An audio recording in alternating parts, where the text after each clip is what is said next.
Bro, you went to your natural fucking weight class to fight Antonio Tarver.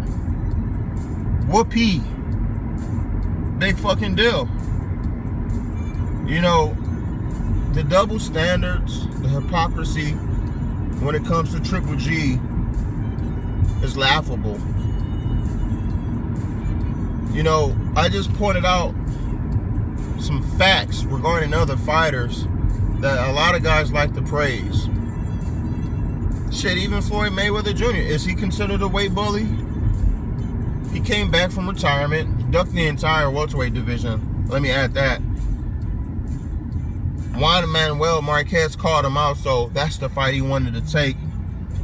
A lightweight, moving up 2 weight divisions at a catch weight of, was it 144?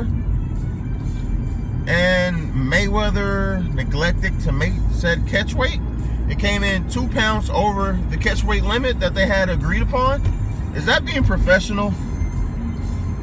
I mean, Mayweather is a true professional, right? But he didn't make weight for the fight against little bitty Juan Manuel Marquez.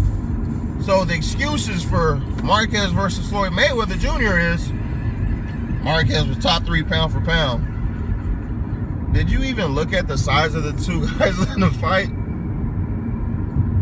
You have a bigger, taller, stronger counterpuncher versus a smaller, shorter, lesser reach counterpuncher.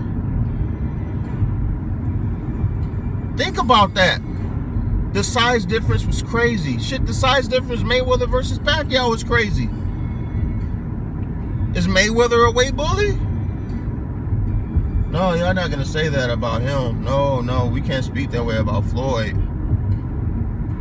And I know you Flomos, because anytime I mention Floyd in the comments of your LDBC channels, pages, y'all attack me, man. But, you know, I welcome the attack because I'm gonna speak the facts and I'm gonna disprove and debunk everything that you're saying, just like I'm doing right now when it comes to Floyd. So if Triple G's a weight bully, I mean, I guess it's fair to say Floyd Mayweather was a weight bully. Look what he did with Juan Manuel Marquez. And they weren't even close in size. You know, the measurements, Triple G and Kell Brook were pretty close in size. I mean, there was only an inch difference in height and an inch difference in arm reach. And Kell Brook weighed in more than Triple G. But Triple G's the weight bully. That's so fucking crazy to me. How can you guys say this? Another one of you guys' favorite fighter, Andre Ward. Triple G should move up to fight Andre Ward. Why is that? What does Andre Ward bring to the table? I mean, it's a good name to have on your resume. But other than that, what does he bring to the table? Is he a big draw? No, he can't even sell out his hometown.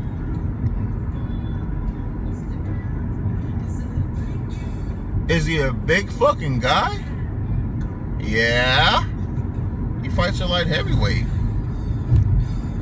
And before he went on his vacation, he would rehydrate up to at least 180 when he was fighting at 168.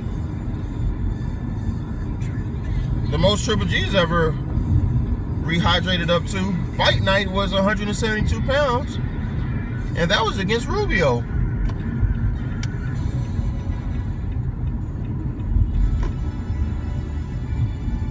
Andre Ward came back against Paul Smith. Never came back down on 168, but he issued a challenge to face Triple G at 168. Here's some facts that you guys love to neglect. He issued a challenge to Triple G after Triple G signed for his first pay-per-view fight on HBO to unify titles with David Lemieux. Secondly, in this challenge that Andre Ward issued, it wasn't for right now. It was for later on, at the end of 2016, sort of like Andre Ward and Sergey Kovalev. So we're going to sign a fight with Andre Ward, 50-50 split, because Andre Ward claims or seems to think he's the A-side for some reason, even though he hasn't done jack shit in the past 2.5 years. But he's trying to dictate terms with the clear A-side in the fight. The unified middleweight champion, the guys that sells out Madison Square Garden, the Forum, StubHub, the O2 Arena, all that kind of shit, that lives on the road, doesn't mind coming to your hometown and beating the shit out of you in front of your fans. You know, that's how you fucking know Triple G is a beast. He's a fucking beast.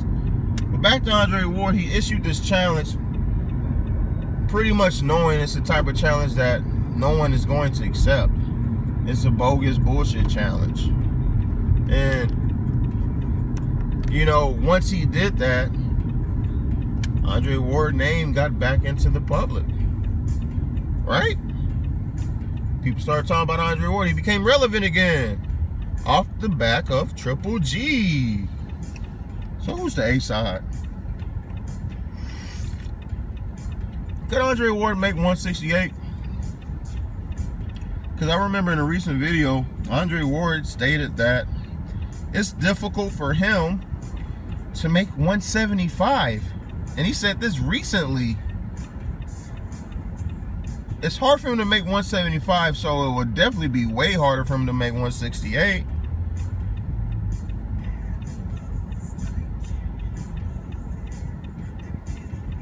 I'm just letting you guys think about that right now. I'm sorry for the pause in the action and the commentary, but come on. He stated himself it's hard to make 175, so how the fuck he's gonna make 168? He hasn't made 168 in the last 3 fucking years, but he's supposed to make 168 to face Triple G. That's bullshit, and you know it. You guys can't call it the way it is. It's ridiculous, and I don't get it. It's really confusing. Like, I don't understand, why do you hate Triple G so much? He's not considered a Caucasian either. So this beef that you guys, you know, have, I'm not gonna go there because I don't talk the race shit on my channel. But he fought Paul Smith. That was one hell of a fight on BET. Did he sell out wherever fucking arena he fought in Oklahoma? I mean, in Oakland? No, I don't think he did. They were actually giving away free tickets. They had concerts going on to get people to come check it out.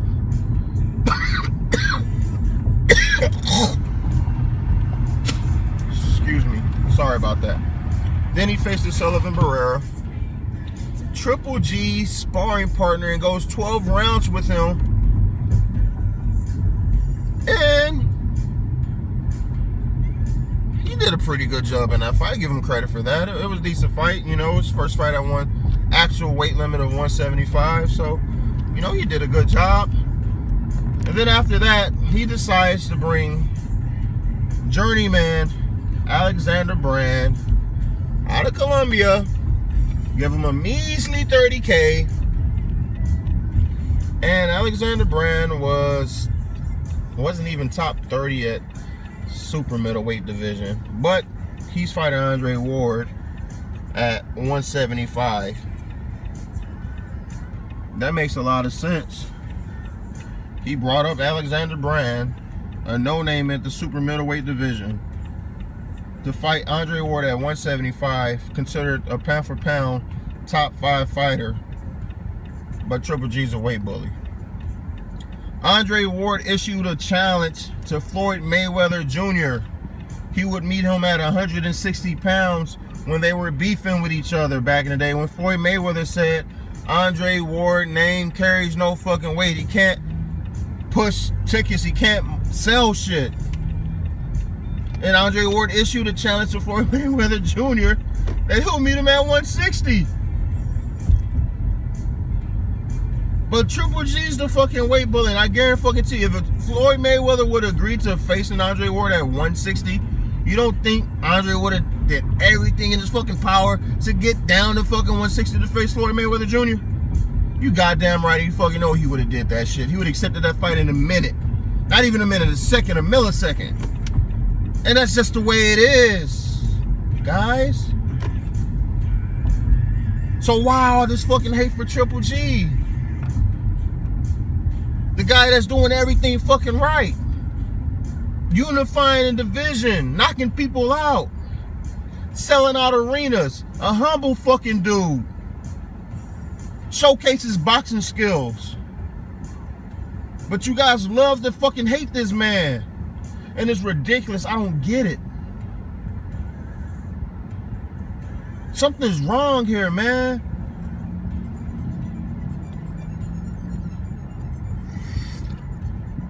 But I know what you're gonna say. Listen to this fucking coon dick ride Triple G. I'm a fucking coon and I'm dick riding Triple G. Yeah. My fucking dad was part of the Nation of Islam, you dumb fucks. I was in attendance for the fucking Million Man March when I was a little fucking boy. I grew up on fucking Islam, motherfuckers. But I'm this fucking coon. I know more about the black American than you fucking do.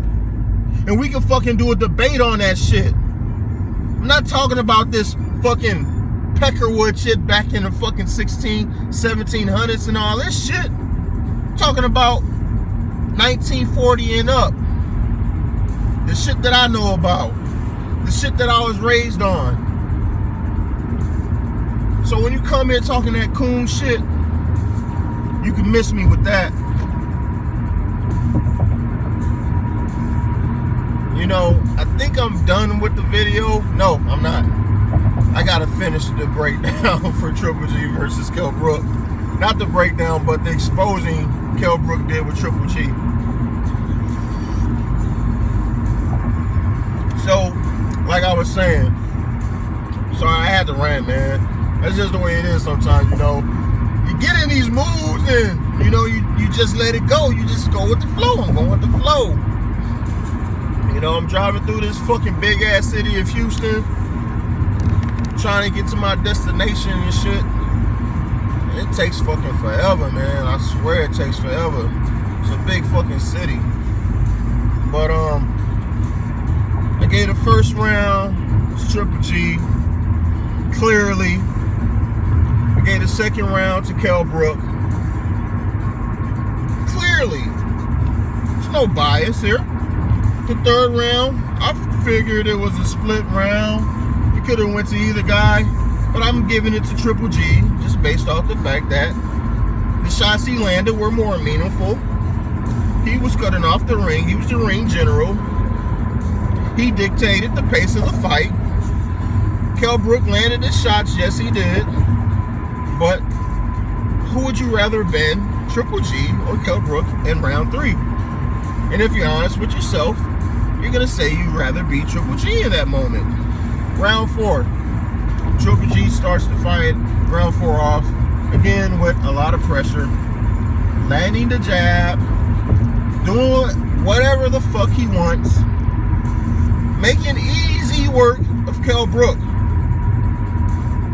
But let's get to the part where Kell Brook is supposed to Triple G. He landed a fucking pull counter right hand. Oh, he landed that straight right. And it stopped Triple G in his tracks. Now, a lot of you guys missed the part where Triple G smirks, nods his head at Kell Brook and is like, come on. What does that tell you when you see a guy do that? Well, when you see Triple G do that. Because some guys do that, you know, kind of like, what's his face? Bam Bam Rios. He likes to smile and smirk like, hit me, hit me. He ain't like that shit fucking Pacquiao was hitting him with. say that fucking shit for somebody else that's gonna believe